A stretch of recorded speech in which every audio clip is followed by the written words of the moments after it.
Welcome back. और bulletin का बाकायदा आगाज करें। सबसे पहले आपको बताएं कि बानी पीटीआई ने नैब तरामीम बहाल होने के फैसले से फायदा उठाने का फैसला कर लिया। अडियाला जेल में 190 मिलियन पाउंड केस की समाअत के दौरान बानी पीटीआई ने नैब तरामीम के फैसले के बाद बरियत की दरखास्त दायर कर दी। बानी पीटीआई के वकील मौक़िफ़ इख्तियार किया कि तरामीम के बाद केस कानूनी तौर पर नहीं बनता और एहतसाब अदालत का दायर इख्तियार भी सवालिया निशान है।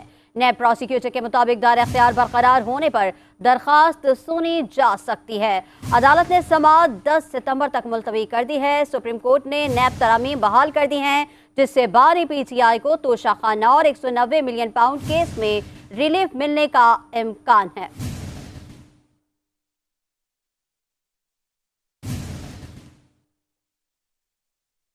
लाहौर की इंसदादी दहशतगर्दी की अदालत ने 9 मई के 4 मुकदमात में बानी पीटीआई की दरख्वास्त जमानत पर प्रोसिक्यूशन को आखिरी मौका देते हुए दलाइल मुकम्मल करने की हिदायत कर दी है। इंसदादी दहशतगर्दी की अदालत के जज अरशद जावेद ने 9 मई के 4 मुकदमात में बानी पीटीआई की दरख्वास्त जमानत पर समाअत की। बानी पीटीआई के वकील बैरिस्टर सलमान सफदर ने दलाइल देते हुए कहा कि बानी पीटीआई ने कहा है कि 9 मई को जो हुआ उसकी मजम्मत करता हूँ। मुकदमात के इंदराज के वक्त बानी पीटीआई यहाँ पर मौजूद नहीं थे। वकील सलमान सफदर ने कहा कि बानी पीटीआई ने कहा है हम तो कानून की बात करते हैं। हाई कोर्ट ने वाज़ेह किया है कि उनके खिलाफ कोई मटीरियल मौजूद नहीं है। 4 माह तक बुशरा बीबी के खिलाफ कोई कार्रवाई नहीं की गई। वकील ने कहा कि प्रोसिक्यूशन ने हमारे खिलाफ 4 मौक़िफ़ अपनाए और चारों में फेल हुए।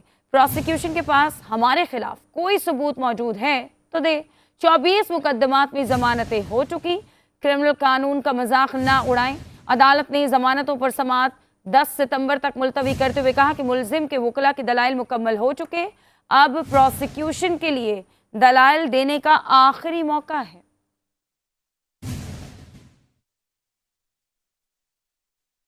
उमर अयूब जनरल सेक्रेटरी तहरीक इंसाफ के ओहदे से एक बार फिर मुस्ताफी हो गए। समाजी राबते की वेबसाइट एक्स पर उमर अयूब ने तस्दीक करते हुए लिखा कि बानी पीटीआई का मशकूर हूँ, मेरा इस्तीफ़ा मंजूर कर लिया। 22 जून को भी इस्तीफ़ा दिया था लेकिन मंजूर नहीं हुआ था। उमर अयूब ने लिखा कि अपोजिशन लीडर होना, केस भुगतना, पार्टी सेक्रेटरी जनरल होना वर्कलोड था। बानी पीटीआई ने सलमान अकरम राजा को पाकिस्तान तहरीक इंसाफ का सेक्रेटरी जनरल नामजद कर दिया। उमर अयूब कौमी असम्बली में बतौर अपोजिशन लीडर काम जारी रखेंगे।